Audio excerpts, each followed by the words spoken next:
Your life was written before you were ever born, and it is still being written in this very moment. Not by some distant, indifferent fate, not by the chaotic whims of chance, but by a field of consciousness so vast, so ancient, that it remembers everything your soul has ever done, ever felt, ever dreamed.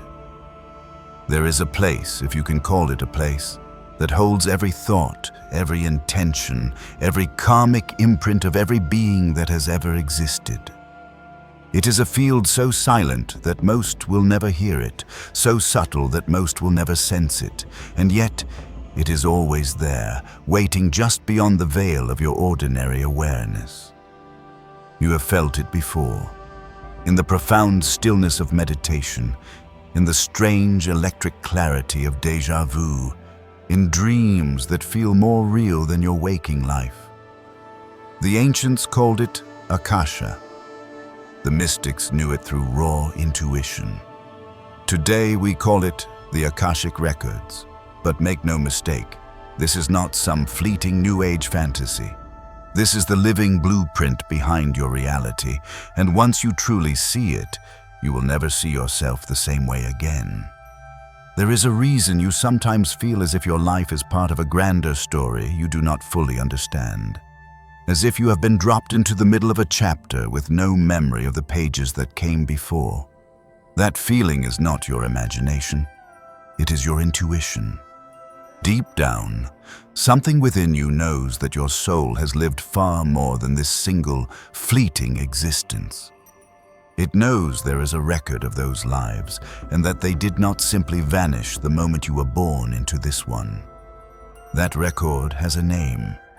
One that has been whispered for thousands of years across continents, traditions, and the spiral of time. The Akashic Records. These records are not a book. They are not physical. They are not locked away in some ancient crumbling building or buried deep beneath the earth. They exist in a dimension beyond time, beyond space, a non-physical field of consciousness that functions as a spiritual database for the entire cosmos. Imagine a vibrational archive that stores not only your actions, but your thoughts, your emotions, your intentions, every single decision you have ever made, every lesson you were meant to learn, every lifetime you have ever lived. And not just you, everyone, every soul, every experience. This is not a concept reserved for a chosen few. This is the very terrain of consciousness itself. The term Akashic is derived from the Sanskrit word Akasha, which means ether or spirit. It is the fifth and most subtle element in ancient Indian cosmology, existing beyond earth, water, fire, and air, representing the primordial substance from which all things emerge. To the ancients, Akasha was not merely a poetic idea. It was the invisible thread connecting all of existence, the very field through which divine intelligence expresses itself. And the records are what that field remembers. This is not some niche corner of metaphysics. Versions of this fundamental idea exist in nearly every mystical tradition. The ancient Hebrews spoke of the Book of Life. The Egyptians believed in a sacred hall of records. In Islam, there is the Al-Lawh al-Mahfuz, the preserved tablet that records all things. And in modern Western esotericism, thinkers like Helena Blavatsky and Rudolf Steiner spoke extensively of a spiritual memory field that transcends the limitations of our five senses. They were not inventing it, they were remembering it. If you have ever wondered why some people seem to be born with an innate, ancient wisdom, or why you have experienced unexplained fears, uncanny abilities, or deep emotional reactions that feel far older than this current life, you are not crazy. You are sensing the echoes from the records. You are more than your present circumstances. You are a soul carrying layers upon layers of experience. And those layers are not random.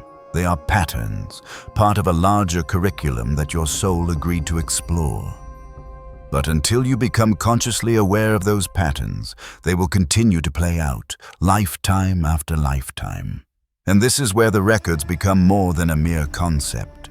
They become a key, a map, a compass pointing you back to the truth of yourself. Because within them lie the answers, not just about who you were, but about who you are becoming. There are insights waiting to be heard, lessons waiting to be integrated, and a truth that most people will never even get close to. Your purpose is not something you invent.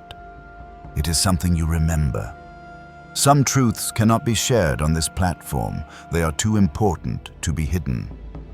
Sign up for Insights Academy through the link in the description and receive a free digital copy of the Kybalion while it is still available. Because here is what they will never tell you. The records are not off limits. They are simply off radar.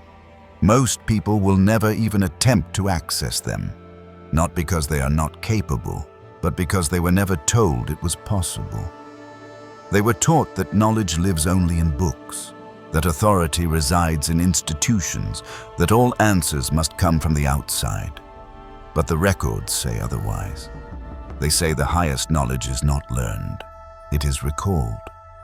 You do not need to be a guru or a psychic to touch this wisdom. You just need to become quiet enough to hear what has already been echoing inside of you all along. The Akashic field does not favor the elite. It responds to intention, to sincerity, to readiness. So the question is not, can you access the records? The question is, what happens when you do? Long before the term Akashic Records was ever spoken, there were those who knew of their existence, not in theory, but through direct, raw experience. Visionaries, mystics, seers, and sages who touched something beyond the veil and brought back messages written not in ink, but in pure light. They did not call it a record because what they encountered was not language. It was truth in its most vibrational, unadulterated form. Across continents and through ancient cultures, they whispered of a place, if you could even call it that, where the memories of the soul were preserved, guarded not by walls, but by frequency. And those who reached it did not read it with their eyes. They felt it in their very bones. The Vedic rishis of ancient India spoke of Akasha as the primal substance of all reality, the origin of all form and all thought. In their worldview, nothing was ever truly lost. It simply returned to Akasha, like a ripple folding back into the vastness of the ocean. Tibetan mystics referred to this same field as the mind stream, a flow of consciousness that transcends all individual lifetimes. The Druids, the Egyptians, the Gnostics, the Mayans, they all had their own names for it, different languages, different symbols, but the same fundamental knowing, that there exists an invisible domain which remembers everything. So what happened to this knowledge? It did not simply disappear. It was dismantled, marginalized, and rebranded as superstition by institutions that feared its profound implications. Because if the soul has a memory, then the self is not defined by nationality, religion, or even biology. If the records are real, then authority must be internal, not imposed. And that is a dangerous idea to any system that is built on control. During the age of colonization, many indigenous cultures with rich oral traditions of soul memory were forcibly silenced.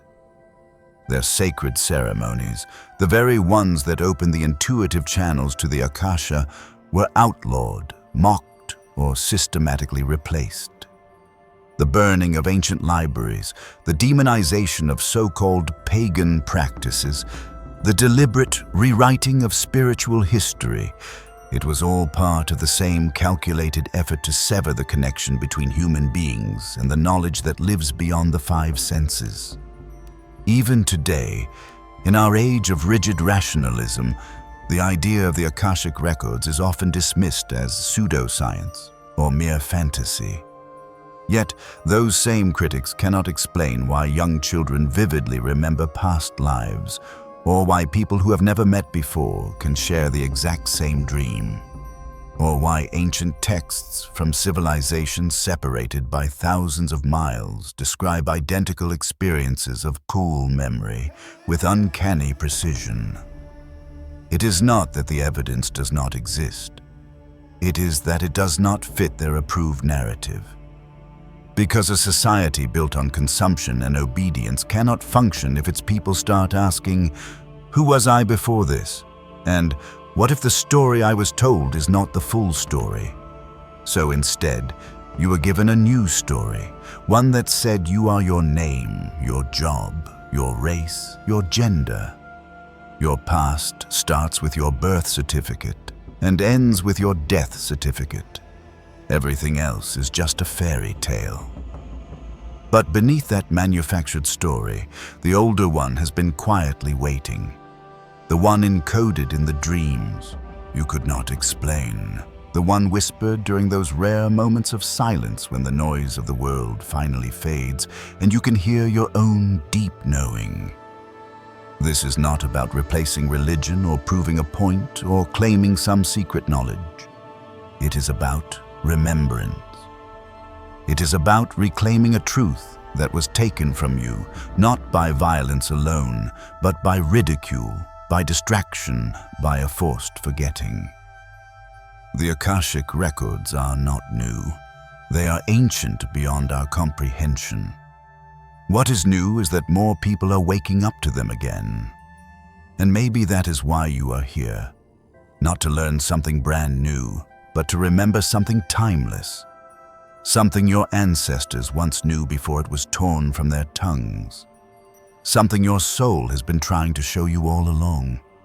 Because when you realize that history is not just written in books, but in energy, in frequency, in you, you begin to reclaim the story that no one else can ever write for you. You do not need a library card to access the Akashic Records. You do not need permission from an institution, a degree, or some spiritual hierarchy. The records were never built to be owned or guarded. They were meant to be felt, to be remembered, to be lived. This is what makes them different from every other source of knowledge. They respond not to intellect, but to frequency. You do not read them with your eyes. You align with them. You tune into them like a radio dial, and your awareness shifts into a state where the static clears and the signal becomes audible. People have been doing this for thousands of years, even when they did not have a name for it.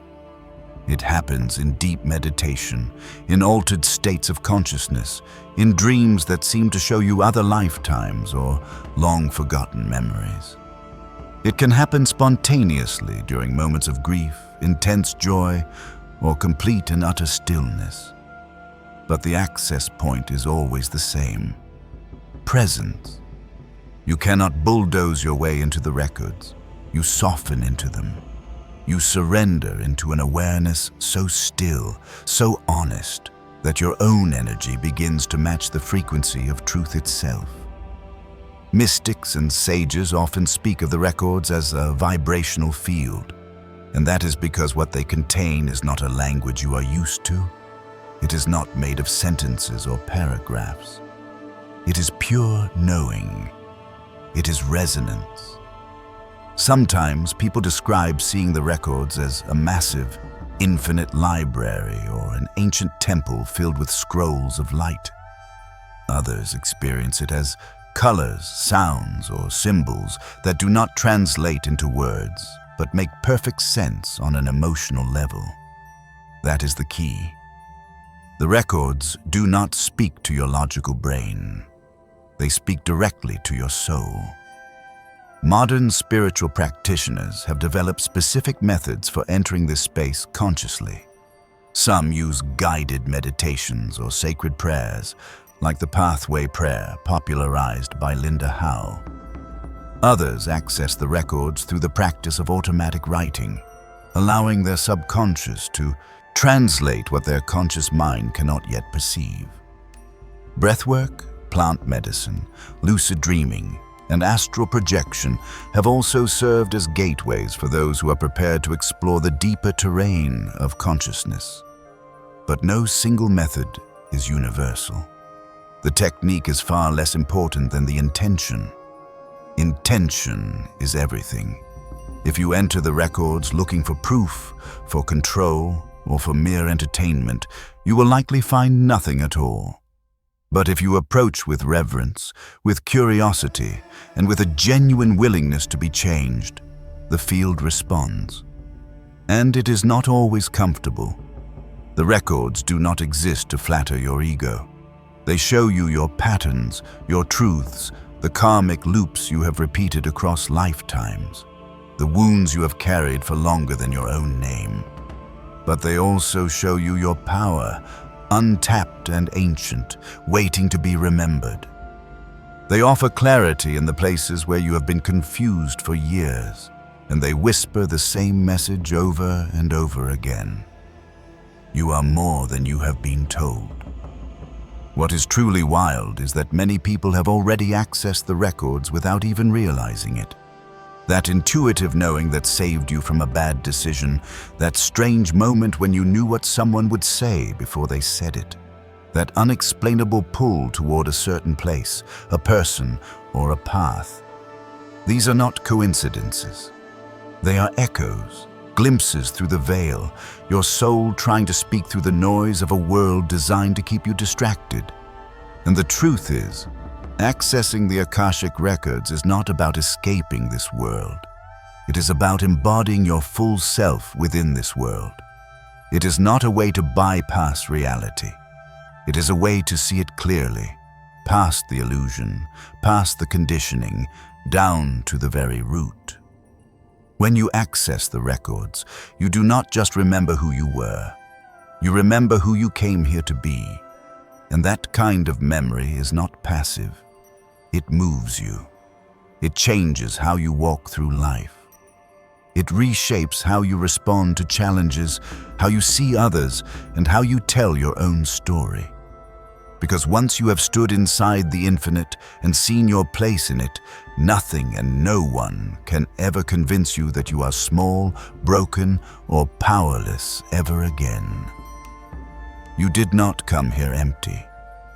You did not arrive on this planet as a blank slate, randomly thrown into a chaotic and meaningless world.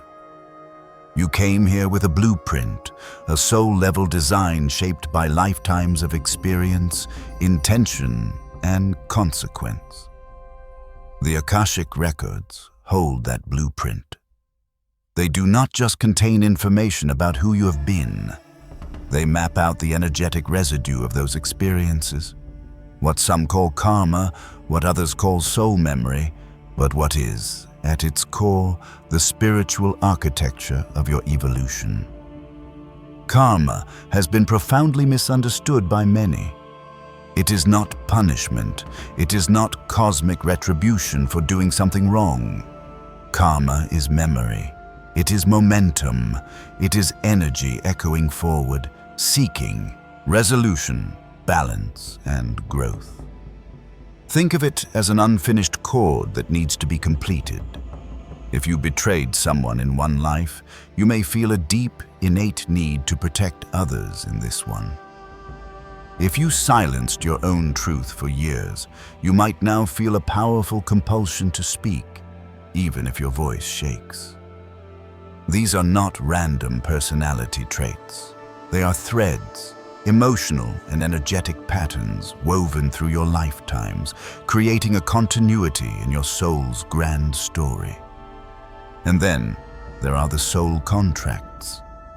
These are not rigid, unchangeable scripts, but agreements made at the soul level before your incarnation. They are arrangements to meet certain people, to face particular challenges, or to experience specific lessons. That toxic relationship, that impossible parent, that mentor who appeared at just the right time. These are not always accidents. They may be part of a deeper contract, a mutual agreement to catalyze growth in each other, no matter how difficult the process.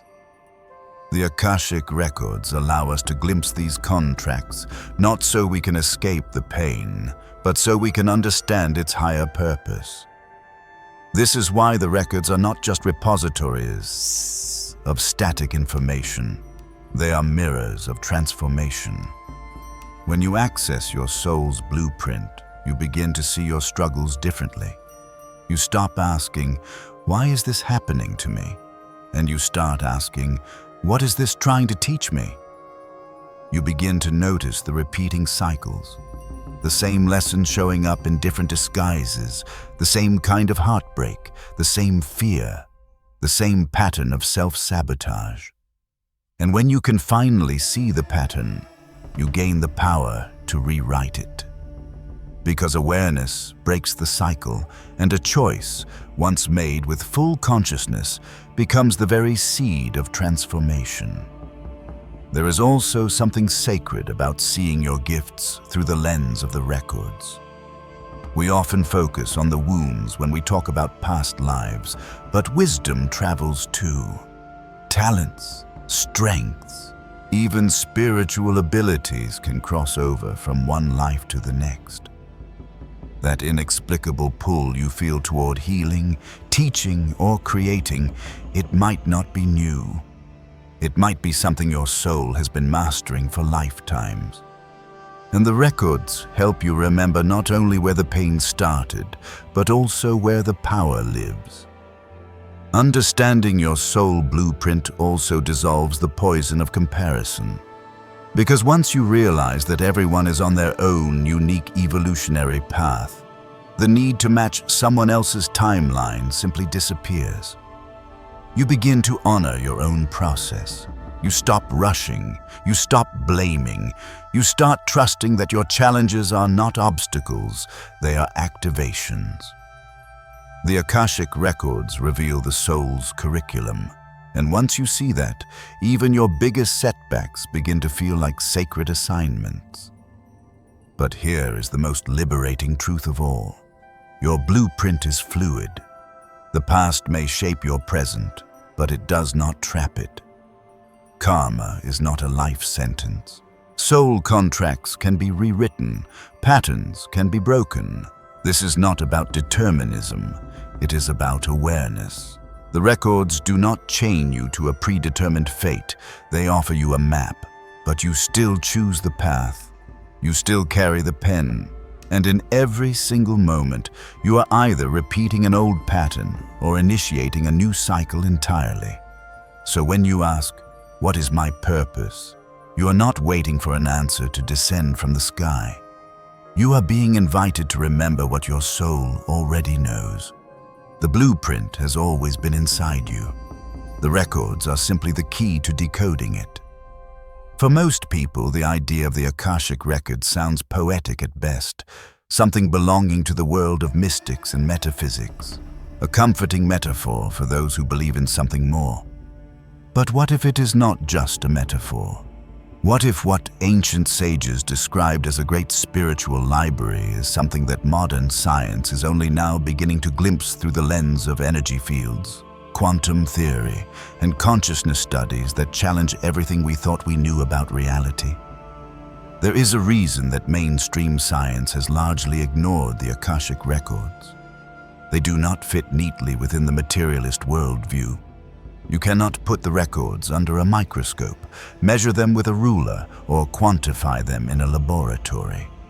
But consciousness itself, your thoughts, your dreams, your memories, cannot be measured either, and yet you know they exist. The records may not be physical, but neither is the internet signal that allows you to hear these words right now. Unseen does not mean unreal. Physicists have long known that reality is not as solid as it appears. At the quantum level, everything is energy, vibrating, interconnected, and dynamic. What we perceive as solid form is just a dense arrangement of frequencies. Information, it turns out, may be the very foundation of the universe. Not matter, not even energy, but information. This is where the idea of a universal field of stored data becomes more than mysticism. It becomes a viable model of reality. The late Ervin Laszlo, a systems philosopher and two-time Nobel Peace Prize nominee, introduced the concept of the Akashic field as a universal information field that underlies all of creation. According to his theory, the universe is not a random accident, but a coherent, intelligent system driven by information stored in this field. He did not pull this idea from ancient texts. He found parallels between cutting-edge physics and the timeless wisdom of spiritual traditions. To him, the Akashic Records were not a fantasy. They were a scientific inevitability waiting to be understood. Then there is the holographic universe theory, championed by scientists like David Bohm and Carl Pribram. It suggests that the universe functions like a giant hologram, where each part contains the information of the whole. That means all information is encoded everywhere, at all times. Every cell in your body holds the imprint of your entire genetic code. Every single point in the universal field could potentially hold the memory of every moment, every life, every possibility. Does that sound familiar? These theories do not prove the Akashic Records in the traditional sense, but they do open the door. They challenge the lie we have been told, that we are isolated, separate beings in a dead mechanical universe. Instead, they point to something far more intimate, a cosmos woven with intelligence, memory, and interconnection, a field that remembers, a universe that knows itself through you. Even near-death experiences, which were once dismissed as mere hallucinations, now offer clues. Many who return from the brink describe a realm of pure knowing, where their entire life unfolded before them, not in judgment, but in profound understanding. Some report seeing not just their own lives, but the impact of their actions on others, rippling out like echoes through time. That level of awareness, that panoramic perspective, is perfectly consistent with what spiritual practitioners describe when accessing the records. It is not storytelling. It is a transmission of memory from beyond time. Then there is the great mystery of intuition. How does a mother sense that her child is in danger from thousands of miles away? How do some people just know when something is not right, long before any evidence appears? These phenomena hint at something deeper than logic. They suggest that we are already connected to a field of information much larger than ourselves, that we are not tapping into mere guesses. We are tapping into memory. And maybe that is the most important part. The Akashic Records do not ask you to believe in something new. They ask you to remember something ancient, to consider that perhaps, just perhaps, the universe is not cold and random, but conscious and intentional. That your thoughts, your choices, your very essence are not fleeting moments lost to time, but are part of a living record that holds it all. Science has not caught up yet, but it is getting closer. And when the gap between science and spirit finally closes, we may just discover that the greatest truths were never hidden. We just stopped looking in the right place.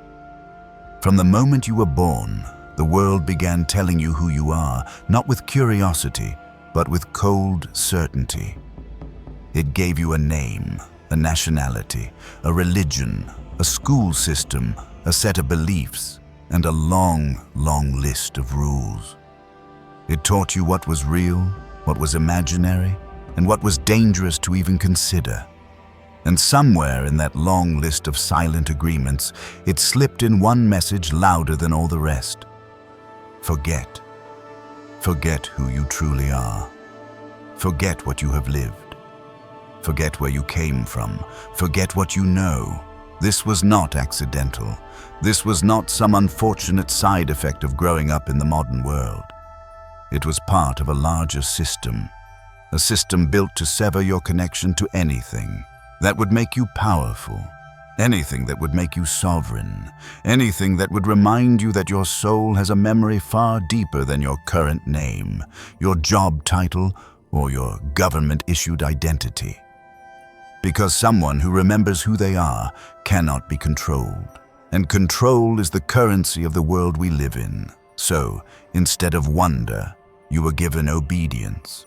Instead of intuition, you were given repetition. Instead of soul work, you were given schoolwork. You were taught to look outward for all your answers and to profoundly mistrust anything that came from within. If you had visions, you were called imaginative. If you had past life memories, you were told it was just a fantasy. If you felt deeply connected to things you could not explain, you were asked to forget, all while being sold a version of reality so flat, so mechanical, that anything sacred was reduced to superstition or mere entertainment. This is why the Akashic Records feel so distant to so many. Not because they are inaccessible, but because your mind was meticulously trained to reject anything that cannot be proven by the very systems designed to keep you small. You were told that truth comes from authority, that knowledge is something you must earn, and that wisdom only counts if it has been peer-reviewed, monetized, or institutionalized. But the soul does not work like that. The records do not either. The truth is, you have already accessed them. You just did not call it that. Those moments of profound clarity that seem to come from nowhere. The sense that you have known someone forever, even though you only just met. The gut feeling that saved you, the flashes of insight in your dreams, the déjà vu that made no logical sense, the irrational pull to a certain place, culture, or time period. These are not glitches. These are fragments of a memory you were told to erase. But memory does not die. It waits, patiently, beneath the noise of your everyday programming. The soul still remembers, and no matter how much the culture tries to silence it, it finds ways to speak, through art, through synchronicity, through breakdowns that force you to rebuild, through a grief that cracks you open enough to finally feel something real. The forgetting was strong, but the remembering is stronger. And here is the part that stings. The world never wanted you to know this. Because someone who remembers is dangerous. They do not obey as easily. They do not chase empty success. They do not play roles they did not choose. They see through the illusion, and worse, they help others see through it too. That is why the mystics were burned, why the shamans were silenced, why the wisdom keepers of indigenous cultures were erased or rebranded. It was never about disbelief. It was about suppression. But the system is breaking. Cracks are forming in the foundation. More and more people are waking up from the amnesia and asking questions that cannot be answered by textbooks or news. Anchors, they are sensing something deeper. And once that process begins, it cannot be reversed. Because once you begin to remember, you realize just how much you have forgotten, and with every single piece that comes back, so does your power. You were not meant to stay blind. You were meant to wake up. The Akashic Records were never hidden from you. You were just taught not to look, but now you are looking. And that changes everything. Remembering is not about going back. It is about going within. The Akashic Records are not somewhere out there in a distant dimension, guarded by mystics in flowing robes. They are right here, folded into your very being, encoded in the stillness between your thoughts. Accessing them does not require so much a ritual as it does a readiness. It is not about performance. It is about presence. You do not need special words. just honest questions. You do not need spiritual credentials, just the courage to sit with yourself and listen beyond the noise. This is where most people hesitate. They expect thunder, visions, something dramatic, but the records rarely shout. They whisper, and that whisper sounds a lot like your own voice, only deeper, quieter, older. It often arrives as a feeling, a flash, a sudden moment of clarity that comes when you least expect it and vanishes just as quickly if you try to control it. You cannot force access. You can only create the conditions for it to emerge. Those conditions are simple, but they take practice. Stillness, sincerity, and space. You have to make space for what has been buried. That means turning off the constant stream of stimulation, logging out, and tuning in. It means choosing stillness when the world tells you to stay busy, not because stillness is trendy, but because it is the only place where truth can actually surface. It is in the quiet that the soul speaks, and what it says often defies language. Start by sitting with questions, not for immediate answers, but for contact. Not, "What should I do?" but, "What do I need to remember?" Ask about a fear that has never made sense, a relationship that feels unfinished, a pattern that keeps repeating. Do not rush, just ask, and then be willing to feel. Sometimes the answer comes immediately. Other times it arrives later, through a dream, a song lyric, a conversation that seems too timely to be a coincidence. That is the record, speaking in disguise. You may find that journaling helps, a stream of consciousness practice where your logical mind steps aside long enough for the deeper voice to emerge.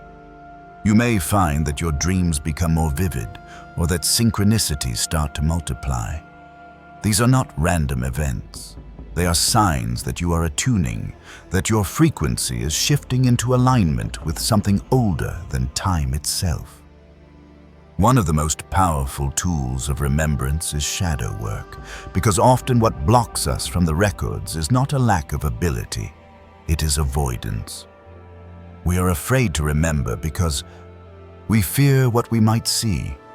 Painful choices, old guilt, unfinished karmic loops.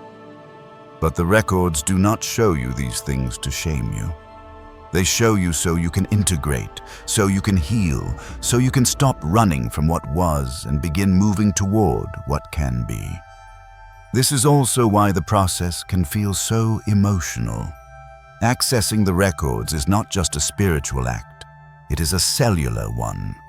The body remembers, tears may come. Waves of grief or release might rise unexpectedly. Let them. That is not you breaking, that is you clearing space. You are not being overwhelmed, you are being reorganized. There is no single path to the records. For some, it is meditation. For others, it is breathwork, nature, or creative flow. Art has always been a portal, because when you create from the soul, you are speaking in the language of the records without even realizing it. Music, painting, poetry. These are not just hobbies, they are frequencies. And sometimes they unlock more memory than any book ever could.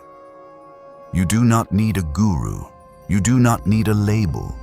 You need honesty, curiosity, a willingness to feel beyond the surface, and trust. Trust that what rises is rising for a reason. You are not making it up. You are remembering what was buried so deeply, it began to feel like your own imagination. But imagination is just memory filtered through intuition, and the Akashic Records live there, in that sacred space between what you forgot and what your soul never let go of.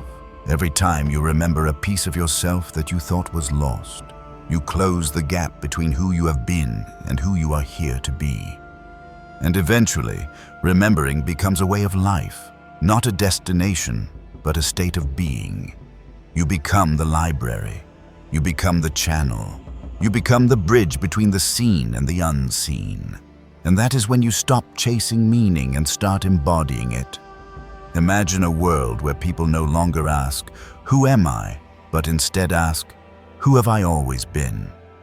Imagine millions of people no longer looking outward for their worth, their identity, or their direction, but inward, into the vast, living archive of their own soul's journey.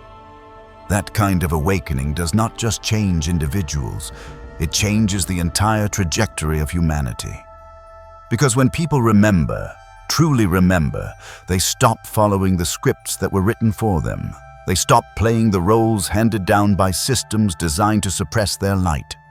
And that is where everything begins to shift.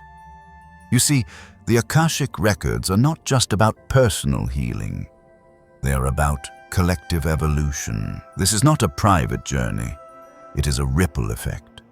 One person awakening to their soul's memory becomes a catalyst. They walk differently. They speak differently. They become less reactive and more intuitive. They begin to create instead of just consume. Their relationships deepen. Their work becomes aligned. They no longer ask for permission to be themselves. And that kind of freedom is contagious. We have been sold a lie for generations, that we are disconnected, separate, competing beings. But the records tell a different story. A story where every single soul is linked through an invisible web of cause and consequence, of challenge and choice. What one person does ripples out across that entire web. Healing is not an isolated act. When you clear karmic patterns within yourself, you clear them in your lineage. You break cycles that stretch back for generations. You become the hinge between the past and the possible. And when enough people do that, the system does not just bend, it breaks.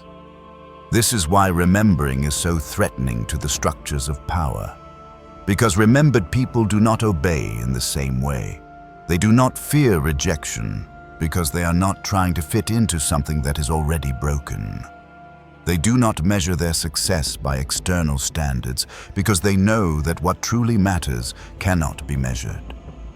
They start creating new templates for family, for work, for community. They raise their children differently. They teach differently. They build new systems based on the soul, not on control. And slowly, almost imperceptibly, the old world begins to crumble, not with fire and destruction, but with its own irrelevance. It loses its grip because fewer and fewer people are feeding it. Fewer people are buying into the idea that worth must be earned, that truth comes from an external authority, that life is a grind toward a reward that never actually comes. Instead, people begin to live in alignment. They begin to trust themselves again. They begin to dream without permission. This collective remembrance does not look like a revolution. It feels like a homecoming, a mass exhale, a quiet, powerful shift where people stop performing and start embodying. And it is already happening. You can feel it. People are waking up in waves, questioning things they were once certain of, leaving jobs, relationships, and systems that no longer feel right. Not because someone told them to, but because their soul whispered, "This isn't it. There's more." And that more is not a destination, it is a frequency. A remembering that we are not cogs in a machine. We are infinite beings with stories that stretch across galaxies and lifetimes. We are not random. We are not powerless. We are not lost. We are just waking up. The Akashic Records are not an escape from this world. They are a map back into it, with your full self intact. A map not just for you, but for us, for the collective, for the possibility that when enough of us remember, the world does not just change, it remembers itself too. All your life, you were taught to look outward for answers, to find truth in books, in experts, in tradition, in systems that were older than yourself. You were handed blueprints for how to live, what to chase, who to be. And yet, no matter how closely you followed the map, something never quite aligned. There was always a question you could not shake. Is this really it? That question was not doubt. It was a doorway, a signal from the part of you that never forgot, the part that is still tethered to the Akashic field, quietly holding the truth that your life is not random, your pain is not meaningless, and your purpose was never meant to be found in someone else's instruction manual. The Akashic Records are not far away. They are not locked behind esoteric rituals or hidden in distant temples. They are within you, encoded in your very consciousness, waiting to be remembered. And remembering does not require a perfection. It does not demand sainthood. It only asks for presence, for stillness, for the willingness to stop running from yourself and to turn inward, gently, courageously, to face what is already there. The pain, the patterns, the wisdom, the power. When you enter that sacred space, whether in meditation, in silence, in nature, or in a dream, you are not going somewhere new. You are returning. Returning to a conversation your soul has been trying to have with you since the very beginning. You begin to see that your challenges were not random, they were lessons. Your heartbreaks were not punishments, they were activations. Every loss, every fear, every moment of confusion becomes a clue, a breadcrumb on the trail back to your own remembering. And from that place, your life begins to shift, not in loud, cinematic moments, but in small, profound ways. The way you speak, the choices you make, the boundaries you hold, the energy you no longer tolerate. You begin to walk through the world differently, not with arrogance, but with clarity, with alignment. You stop seeking validation from people who cannot see your soul. You stop living on autopilot and start moving with deep intention, and you realize, maybe for the first time, that your life does not need to be rewritten. It needs to be reclaimed. Because you are not just a human trying to be spiritual. You are a soul remembering what it means to be human. And that memory lives inside of you. You do not have to prove anything to access it. You just have to trust it, lean into it, let it guide you home. If you have made it this far, you already know what others are still asleep to. Do not stop here. Join Insights Academy through the link below and unlock more of the knowledge we cannot say out loud here. You will also receive a free copy of the Kybalion for a limited time. Your story is not finished, your patterns are not final, and your soul is not broken. The Akashic Records do not exist to predict your future. They exist to remind you that you are still the author. You always were. And the next chapter is waiting for you to write it from a place of full remembrance, full sovereignty, full truth. If this video resonated with you, let us know by commenting, "I understood it."